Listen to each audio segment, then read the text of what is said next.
Muy buenos días, queridos hermanos. Bienvenidos a la Escuela Dominical de la Iglesia Luz y Verdad. Damos gracias a Dios por este tiempo que nos da el Señor para abrir su palabra, estudiarla. Entonces, oremos para pedir dirección al Señor en la lección de ahora. Querido Dios, te agradecemos por tu misericordia cada día y, Señor, ayúdanos a que estemos conscientes de que nuestro trabajo a ti, Señor, sea por el amor que te tenemos, no de una forma rutinaria. Señor, ayúdanos para que cimentemos todas nuestras acciones, Señor, alrededor del amor en ti, a que sea para gloria y honra tuya. Ayúdanos, Señor, en la lección de hoy. Háblanos a través de tu palabra. En el nombre de Cristo Jesús. Amén. Muy bien, vamos a dar inicio a una nueva unidad, a una nueva lección.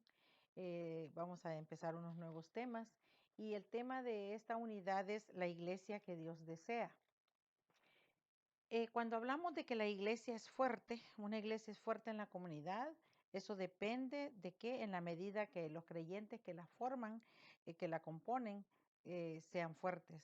Juntos estamos formando el cuerpo de Cristo y mostramos a Cristo ante el mundo que nos rodea, en la comunidad, en todo lugar que estemos.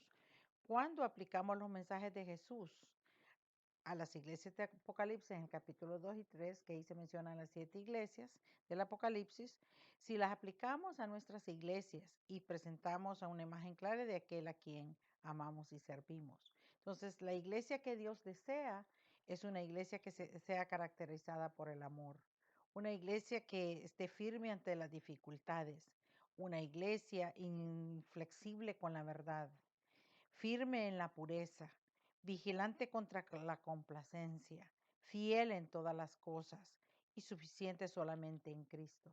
Entonces vamos a estar hablando sobre esos temas durante esta unidad. Y cuando hablamos de la iglesia, podemos decir que ninguna iglesia es perfecta, porque la membresía somos personas imperfectas. Entonces, por eso no hay una iglesia perfecta, ¿verdad? El único perfecto es Dios. Pero esto no tiene que ponernos en un plano de pesimismo y decir, bueno, así somos todos, ¿verdad? Somos imperfectos, sino que, por el contrario, tenemos que estar luchando cada día para ser como Cristo, ser más como Cristo, parecernos más a Él.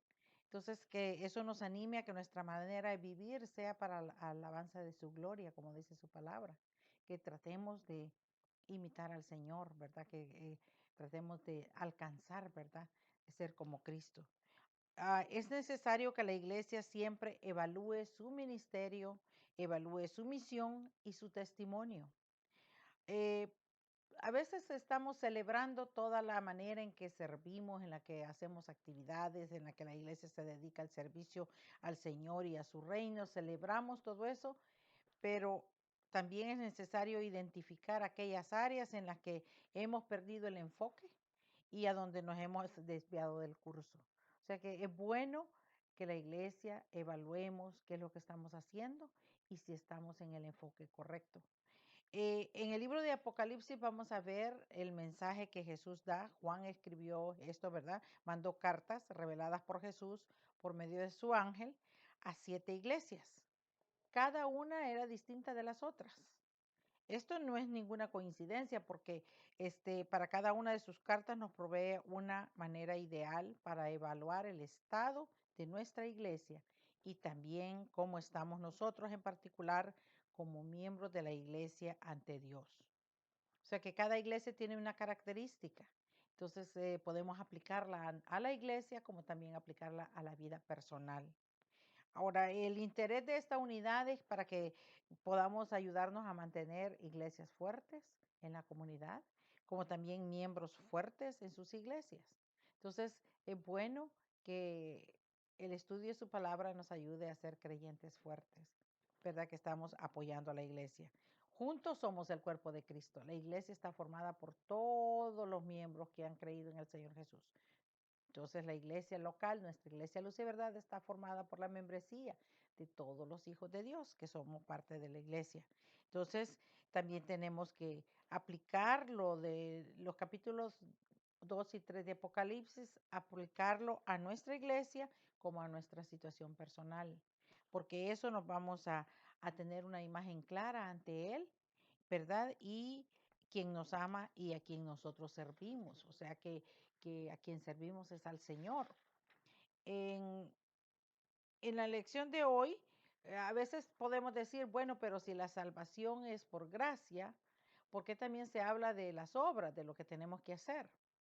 Bueno, la salvación es por gracia, es cierto. Cristo nos dio la salvación a través de su sacrificio, pero la salvación va acompañada también de buenas obras. Dice que fuimos creados para buenas obras, para que andemos en ellas. Entonces también está relacionado con este.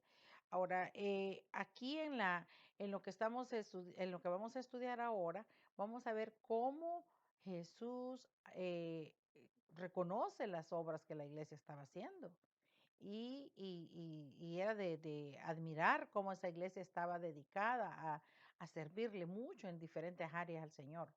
Pero también había algo, y dice allí que habían dejado su primer amor. Entonces vamos a ver que tenemos que revisar las prioridades. A veces estamos tan ocupados en las actividades, en los ministerios, en las cosas, que nos olvidamos de la relación personal con el que nos da los ministerios, que es Dios. O sea que no descuidar la obra, no descuidar los ministerios, no descuidar el servicio a Él, pero no descuidar nuestra relación personal con el Señor. Ahí donde nada que ver con liderazgo ni nada de eso, sino es yo y el Señor, usted y Dios. ¿Cómo está su relación personal? ¿Cómo está su tiempo devocional? ¿Cómo está su tiempo de oración? ¿Cómo está su vida emocional delante de Dios, su vida personal? Entonces allí nos está hablando de prioridades, ¿verdad? Que a veces le damos tanto énfasis al trabajo, se nos hace ídolo el ministerio, ¿verdad? Pero nos olvidamos al que nos dio el ministerio, que es Dios, y nos olvidamos de la relación con Él. Entonces nuestras actividades al final se vuelven rutinarias. El apóstol Pablo fundó la iglesia de Éfeso. Si ustedes se recuerdan, en el tercer viaje misionero, en Hechos 19, habla que Pablo fundó la iglesia de Éfeso. Dice que Éfeso en ese tiempo era como el centro, ¿verdad? De allí de Asia. Y entonces, y allí en Éfeso estaba el templo de Artemisa, estaba en esa ciudad y era para esa época, era una de las siete maravillas. Ahora, Pablo dice que allí tomó como centro Éfeso y luego fundó otras iglesias alrededor. Y las iglesias que se mencionan en Apocalipsis 2 y 3 estaban en esa zona. Entonces estamos hablando, estaban siempre en esas iglesias allí, ¿verdad? En esa área de Asia, lo que ahora es Turquía. Entonces, vamos a estar hablando sobre eso ahora. Si nosotros pensamos cuáles son algunas de las actividades que más nos gustan, cada uno tenemos diferentes cosas que más nos gustan hacer, practicar, ¿verdad? Vivirlas. Y, y- y cada iglesia tiene también actividades a realizar, programas a llevar a cabo. Entonces hay cosas que nos gustan mucho. Ahora, ¿cómo se caracterizan esas actividades? Eso que hacemos, ¿qué nos motiva a hacerlo? Eh, la idea principal de esta lección dice que tenemos que cimentar todo lo que hacemos en el amor por Cristo. O sea, que nuestra base para las actividades, para todo lo que organicemos o lo que hacemos, tiene que estar cimentado en el amor por Él. No en sobresalir en un ministerio, no que yo soy el mejor, no que la iglesia es fuerte porque tiene un gran edificio o la iglesia es fuerte porque tiene programas muy buenos o la iglesia tiene un conjunto de música muy bueno o instrumentos musicales muy modernos o lo que sea. No, eso no hace, ¿verdad? La prioridad, sino que todo lo que hace la iglesia, que todo lo que haga sea por el amor a Dios, que el servicio sea por el amor al Señor. Vamos a leer nuestra porción y quiero que busquen eso en sus Biblias y vamos a leer en Apocalipsis capítulo 2, vamos a leer del versículo 1 al 3. Leamos. Dice, escribe al ángel de la iglesia en Éfeso, el que tiene las siete estrellas en su diestra, el que anda en medio de los siete candeleros de oro, dice esto. Yo conozco tus obras y tu arduo trabajo y paciencia, y que no puedes soportar a los malos, y has probado a los que se dicen ser apóstoles y no lo son, y los has hallado mentirosos, y has sufrido, y has tenido paciencia, y has trabajado arduamente por amor de mi nombre, y no has desmayado. Oh, wow, ¿verdad? Esta primera parte de la carta nos está hablando de la calidad del trabajo, del servicio que prestaban a Jesucristo los miembros de la iglesia. Y entonces, cuando estamos hablando de una iglesia que tiene que estar motivada por el amor, ¿verdad? Pero aquí nos presenta varias cosas que ellos hacían. Ahora, ¿qué ministerios de tu iglesia benefician a la comunidad? ¿Qué ministerios de nuestra iglesia están beneficiando a la comunidad o están siendo reconocidos en la comunidad? Entonces, cuando hablamos de eso, tenemos que estar presentes de que la iglesia fiel siempre sobresale de alguna manera. La iglesia fiel va a sobresalir. ¿Verdad? Toda iglesia debe ser una luz en la oscuridad. Estamos estudiando el viernes de que la iglesia es luz y somos hijos de luz. Tenemos que dar esa luz. Entonces la iglesia es una luz en la oscuridad. La iglesia en Éfeso tomó su ministerio en serio y nosotros también tenemos que hacer lo mismo. Imagínense todo lo que ellos hacían. Entonces lo hacían muy bien, ¿verdad? Para ministrar de la mejor manera posible en nuestra comunidad. Entonces estaban sirviendo al Señor. Ahora, la iglesia fiel siempre hace buenas obras que suplen las necesidades.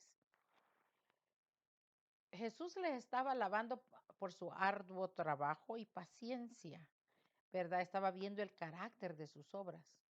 También Jesús revela un principio: las buenas obras siempre son la solución para proveer lo que la iglesia necesita para vencer.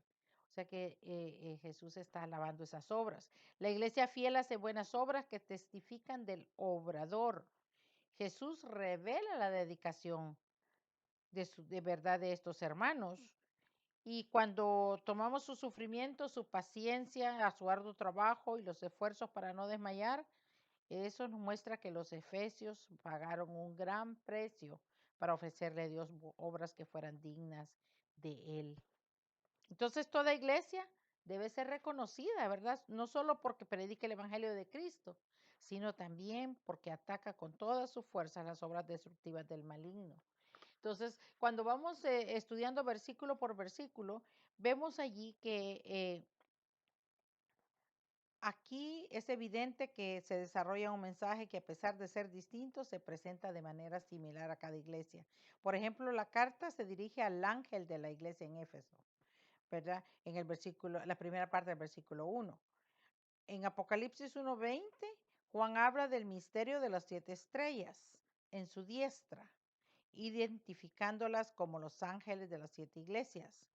Aunque hay diferentes posiciones respecto a eso, algunos piensan que se refiere literalmente a los ángeles que guardianes de cada iglesia, y hay otra posibilidad en las cuales, cuando menciona el ángel de la iglesia, se está refiriendo al pastor, al encargado de la iglesia, porque el pastor es un receptor, es un mensajero. Entonces, un ángel es un mensajero. Entonces, un pastor es un mensajero también. Entonces, se está refiriendo al pastor de la iglesia, que es como el mensajero principal de la iglesia. El pastor de la iglesia de Éfeso recibe el mensaje que Cristo tiene para toda la iglesia. Entonces le da el mensaje, se lo da al ángel de la iglesia, al pastor de la iglesia. Enseguida, Jesús se revela como el que anda en medio de los 7 candeleros de oro, en la parte B, ¿verdad? El versículo 1. Aquí vemos la revelación de Jesús a Éfeso toma un aspecto específico de la visión total que Juan recibió en la isla de Patmos. ¿Por qué? Porque la visión de Juan no es exclusiva para él, también es para la iglesia en general, ¿verdad? O sea que era una revelación para la iglesia de Éfeso, pero también en general. En los versículos 2 y 3, allí Cristo está reconociendo las buenas obras, ¿verdad?, de la iglesia. Y sabe, dice, yo conozco tus obras. El Señor conoce nuestras obras. Recordemos que para Él nada se esconde. Él ve la intención del corazón con la que hacemos una obra, con la que hacemos un ministerio. Entonces, Él conoce, dice, yo conozco tus obras y tu arduo trabajo y paciencia, y que no puedes soportar a los malos, y has probado a los que se dicen ser apóstoles y no lo son, y los has hallado mentirosos, y has sufrido, y has tenido paciencia, y has trabajado arduamente por amor de mi nombre, y no has desmayado. Oh, wow. Aquí Jesús identifica ciertas actividades, ¿verdad?, de los efesios y especialmente la defensa apologética de la iglesia.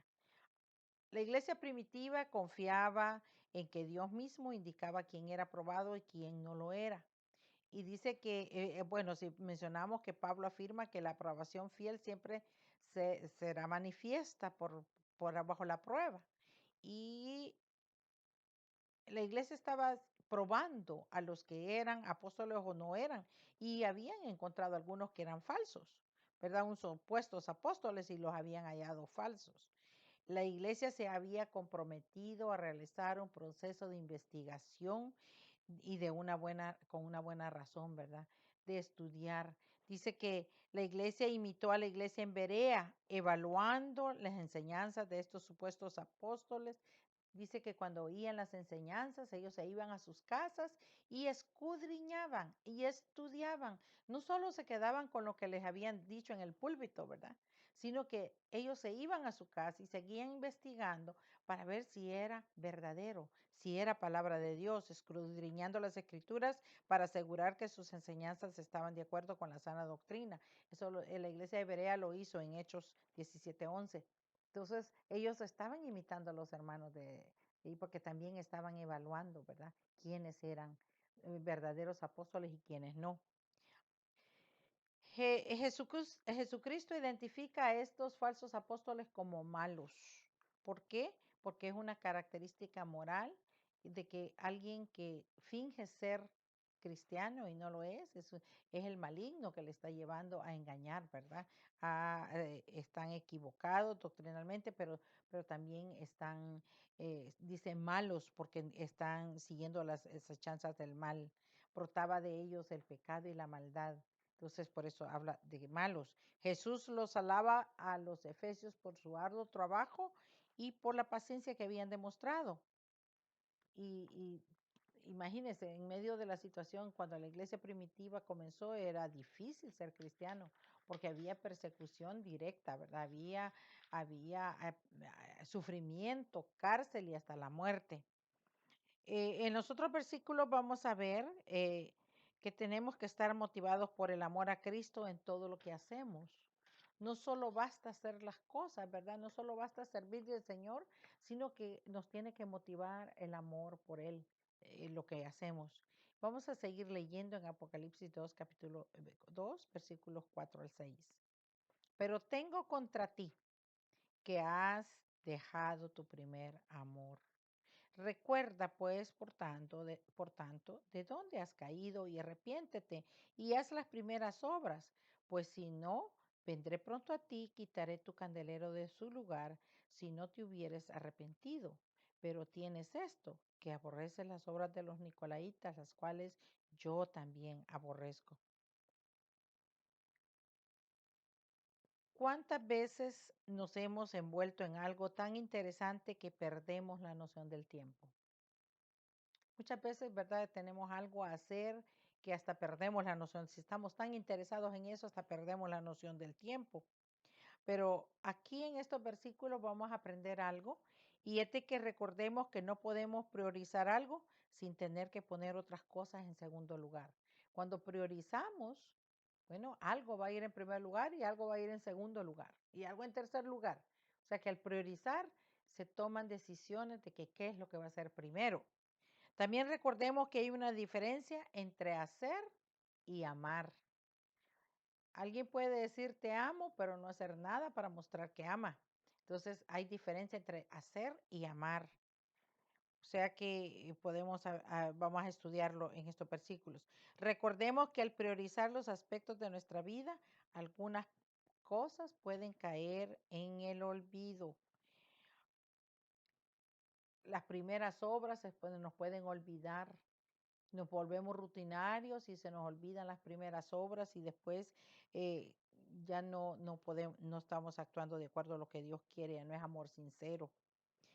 El amor incondicional a Dios nunca nos limita para hacer lo que queremos hacer. O sea que el Salmo 21:2 afirma, le has concedido el deseo de su corazón y no le negaste la petición de sus labios. Ahora, ¿en qué manera nuestra iglesia es reconocida en la comunidad? Porque no sé, ¿cuál sería una de las cualidades por las cuales nuestra comunidad sabe que existe luz y verdad en la calle San Gregoire? ¿Es que estamos haciendo impacto en la comunidad? ¿Es que somos reconocidos? ¿Verdad? Aquí en los versículos que leímos, al leer eso, ¿qué podemos pensar? Que la iglesia en Éfeso estaba en perfecta comunión con el Señor. Quizá porque estábamos leyendo los versículos anteriores, todo lo que hacían, pero no es el caso. ¿Qué les dice el Señor? Oh, no. Dice que ¿qué es lo que habían hecho? Habían olvidado su primer amor. ¿Y qué es lo que había pasado? Ahora, Dios juzga a su pueblo escogido por su infidelidad, por haber despreciado su relación con Dios. Y si quieren, busquen allí en Jeremías 3:19 al 21. Allí dice Dios, ¿verdad? Dice el profeta, ¿verdad? A través del profeta Dios habla, dice de Israel y dice, yo preguntaba, ¿cómo os pondré por hijos y os daré la tierra deseable, la rica heredad de las naciones? Y dije, me llamaréis Padre mío y no os apartaréis de en pos de mí. Pero como la esposa infiel abandona a su compañero, así prevaricasteis contra mí, oh casa de Israel, dice Jehová.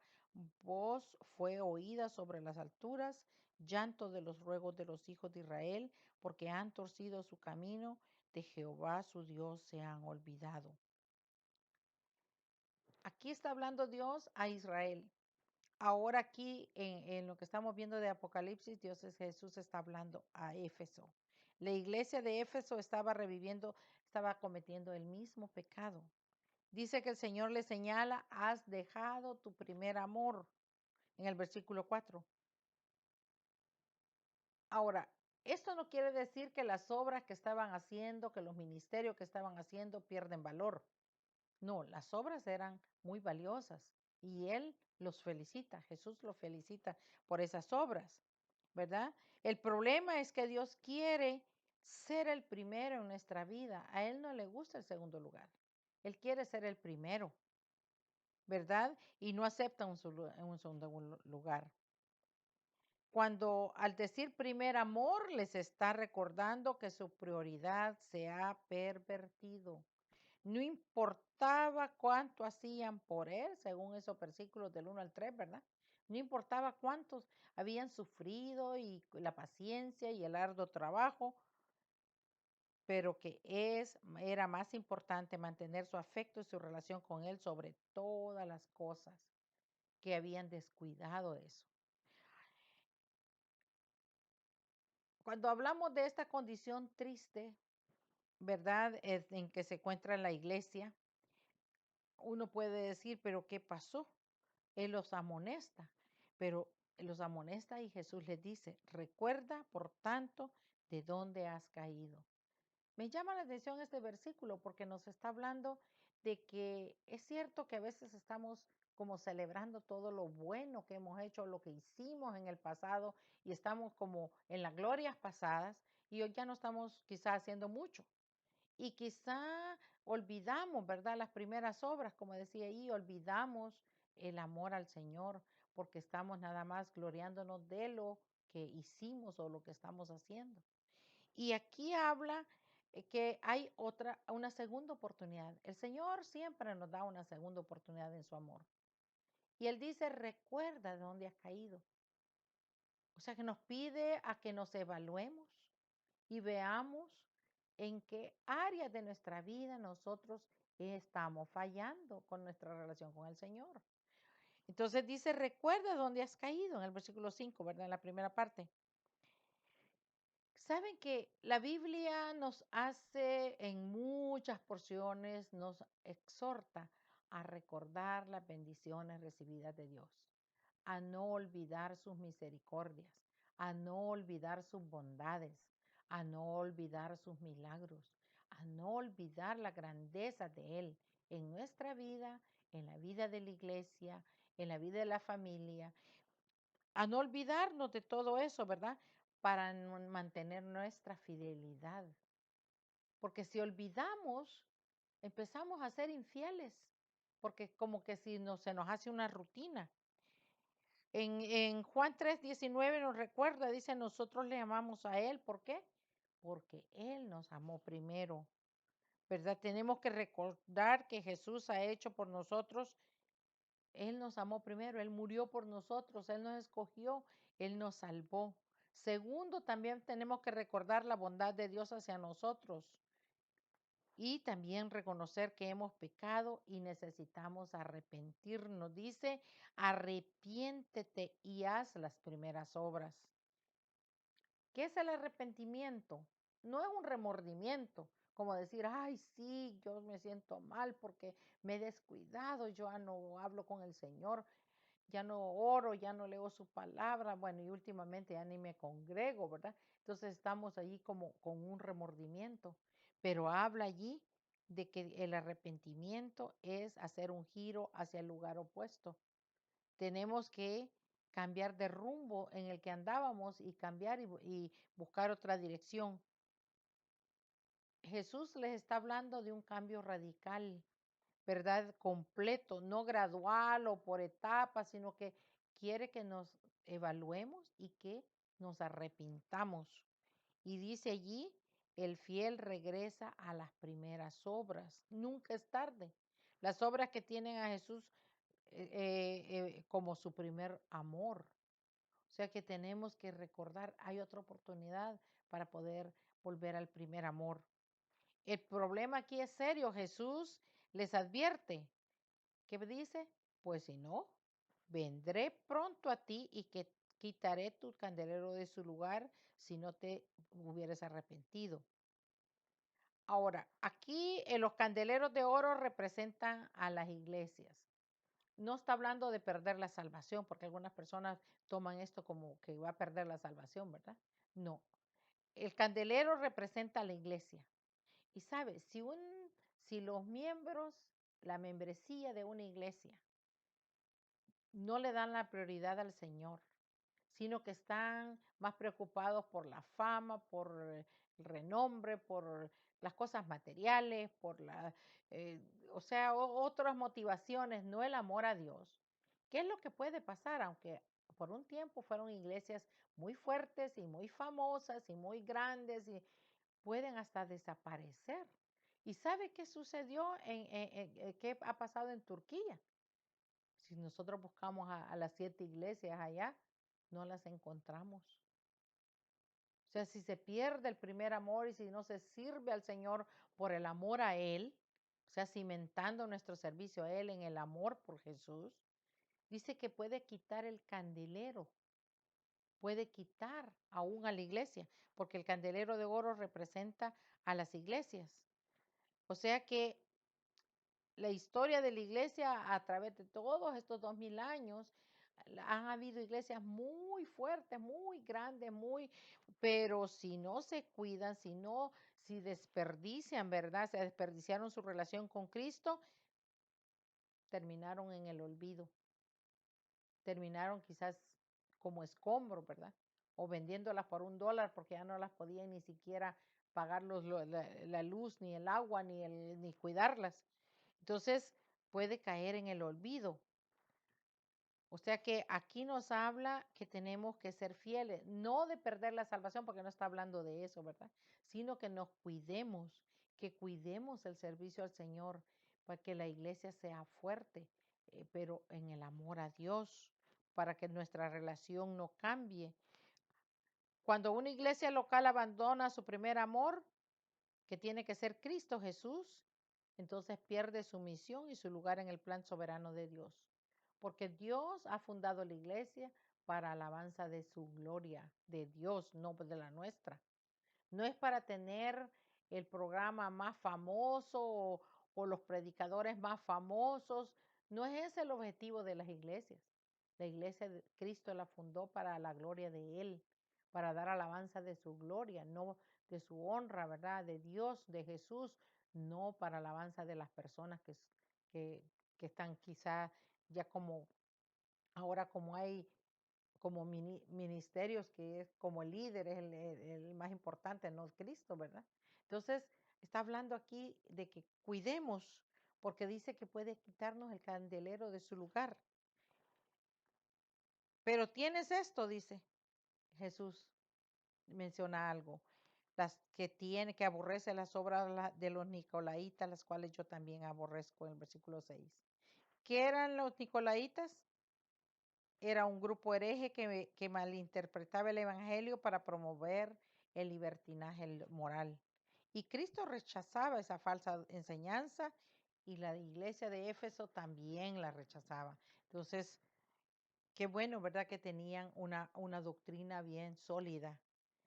Los versículos que siguen nos van a dar la seguridad de que un día moraremos con Cristo por la eternidad. O sea que aquí en la tierra somos peregrinos, estamos de paso. Veamos el versículo 7 de Apocalipsis 2. El que tiene oído, oiga lo que el Espíritu dice a las iglesias. Al que venciere, le daré a comer del árbol de la vida, el cual está en medio del paraíso de Dios. Hay que tener mucho cuidado con las apariencias, porque las apariencias pueden ser engañosas, ¿verdad? Y la realidad es que Dios quiere hablar con nosotros para asegurar la victoria en nuestra vida y que esto sucede porque Dios es el que nos da la victoria, ¿verdad? Pero también nos pide, Dios quiere guiarnos por el bien. Dios nunca obtiene la victoria por nosotros sin nuestro esfuerzo. O sea, Dios nos da la victoria, pero también nos pide que nos esforcemos. Dios promete que un día moraremos con Él por la eternidad. Entonces, aquí habla el amor en Cristo, es poner a Cristo antes y sobre todas las cosas importantes y necesarias de la vida. Quisiera preguntarles, nombra una buena obra que Dios te está pidiendo que hagas.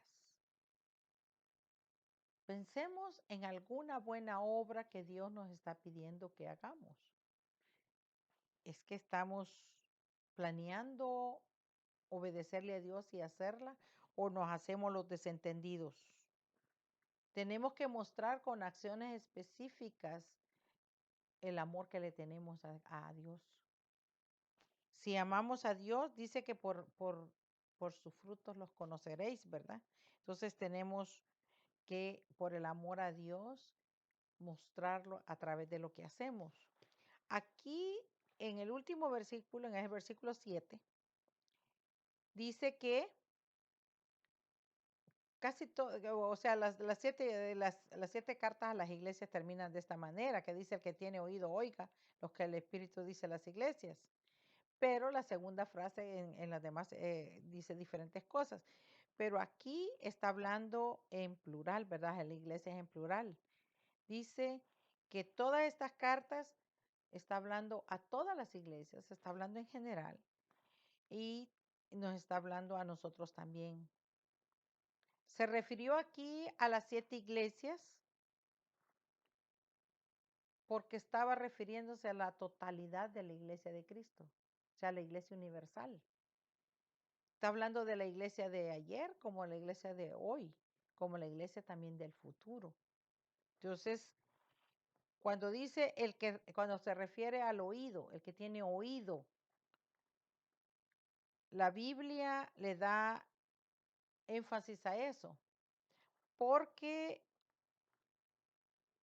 podemos tener oídos y no oír. ¿Por qué?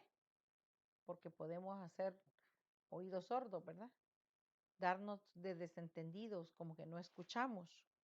Tenemos que tener oídos para oír la voz de Dios. Hay varias porciones que habla sobre eso, ¿verdad? Sobre sobre o que tenemos que oír palabra de Dios, tenemos que abrir nuestros oídos a la palabra de Dios.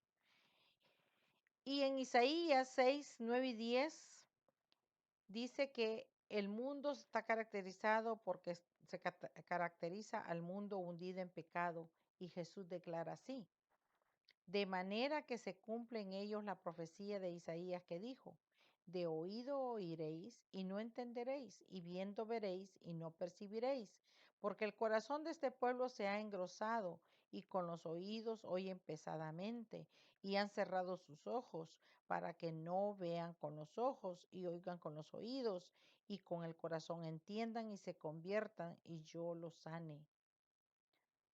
Aquí habla de que el hombre está contaminado con el pecado y nunca puede oír ni percibir el mensaje de Dios. Es el pecado el que nos hace que los oídos se hagan como sordos y que no podamos percibir, que no podamos ver, ¿verdad? A menos que sea regenerado espiritualmente. ¿Y quién es el que hace eso? Es Dios, es el Espíritu Santo. El domingo pasado estábamos estudiando de dejar la obra al Espíritu Santo. Es Dios es el que obra la transformación espiritual. Cristo dice, mis ovejas oyen mi voz y me siguen. Dice, y yo los conozco y me siguen. También habla, bienaventurados vuestros ojos porque ven y vuestros oídos porque oyen.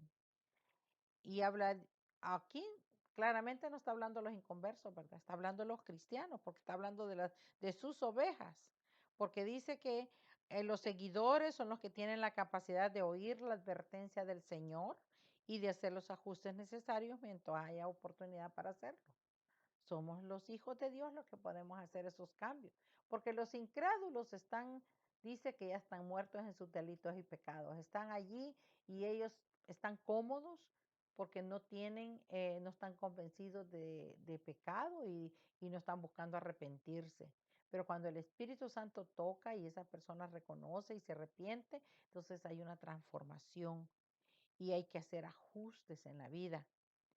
La advertencia de Jesús aquí es al que venciere, le daré a comer del árbol de la vida, el cual está en medio del paraíso de Dios. Aquí habla que el vencedor tiene que ser el creyente que gana la victoria sobre sus propias inclinaciones de rebajar a Jesús de su suprema prioridad. O sea que es el creyente el que tiene que luchar para mantener a Cristo en la prioridad, en su primer amor. El que venciere tendrá la satisfacción de comer del árbol de la vida. Cuando habla aquí del árbol de en medio del paraíso de Dios, esto es simbólico, ¿verdad? Porque cuando habla en Apocalipsis 22:2, lo que habla es de ¿qué va a hablar? Habla de una que estará en una ciudad, la Nueva Jerusalén. No está hablando del jardín de Edén, ¿verdad? Pero dice que la promesa de Jesús en este contexto es de restaurar nuestra comunión con Él, con el Señor, ¿verdad? Por toda la eternidad en el paraíso duradero, este lugar que se llama la Nueva Jerusalén. O sea que el Señor nos da promesas del sacrificio, del esfuerzo, de la actitud de servirle a Él, por amor a Él, no por lo que dirán o por la vanagloria, ¿verdad? No para ganar créditos aquí, ¿verdad? Para ganar alabanza, sino por amor a Él. ¿Qué tenemos que hacer entre tanto? Bueno, tenemos que orar, ¿verdad? Tenemos que comenzar fortaleciendo la relación con nuestro Dios a través de la oración. Tenemos que dedicar cada día, no la oración, como decíamos un día, no la oración de Señor, gracias por los alimentos, amén, ¿verdad? Sino que una comunicación durante el día, ¿verdad? De que en cualquier situación que estemos sea una conexión con el Señor en cada cosa. También tenemos que decidir que hay cosas que son buenas obras, que tenemos que estar conscientes que las tenemos que hacer. Puede ser para beneficio de alguien, pero también para gloria de Dios. O sea que tenemos que decidir qué cosas hay que hacer, qué obras hay que hacer para beneficiar a otros como también para alabar al Señor. Y la otra cosa, tenemos que ministrar, empezando en la familia, ¿verdad? ministrar, la calidad del servicio, que lo hacemos por amor. Cuando en el hogar se hacen las tareas del hogar, lo hacemos por amor a la familia. Entonces, cuando estamos sirviendo en la casa de Dios, lo hacemos por el amor a Dios, ¿verdad? O sea, todos somos una familia. A veces es muy fácil estar muy ocupado en los ministerios de la iglesia hasta el punto de perder de vista quién es el dueño de la iglesia, que es nuestro Señor Jesucristo. Y esto no debe ser así. Sobre todo, Jesús desea que nuestras buenas obras sean una extensión de quién es Él en nuestras vidas, que reflejen lo que Él es en nuestras vidas. Efesios 2:10 dice, porque somos hechura suya, creados en Cristo Jesús para buenas obras, las cuales Dios preparó de antemano para que anduviésemos en ellas. La lección de ahora hablaba de que tiene la iglesia que Jesús desea, tiene que ser una iglesia caracterizada por el amor a Dios y por el amor a los demás. Hay todavía, sí, yo creo que el tiempo se nos terminó, pero ustedes pueden leer más adelante, hay que la acción y el amor tiene que estar en perfecta armonía y pueden ver diferentes casos en la palabra de Dios. Por ejemplo, en Samuel, cuando buscó a Mefiboset por amor a Jonatán, lo trajo, lo ayudó. También cuando Jesús también dio de comer a la multitud, tuvo compasión. Entonces, podemos ver diferentes casos donde el amor motiva, va en armonía con las acciones. Entonces, que el Señor nos ayude a no dejar el primer amor, que le sirvamos por el amor a Él. Que el Señor me lo bendiga.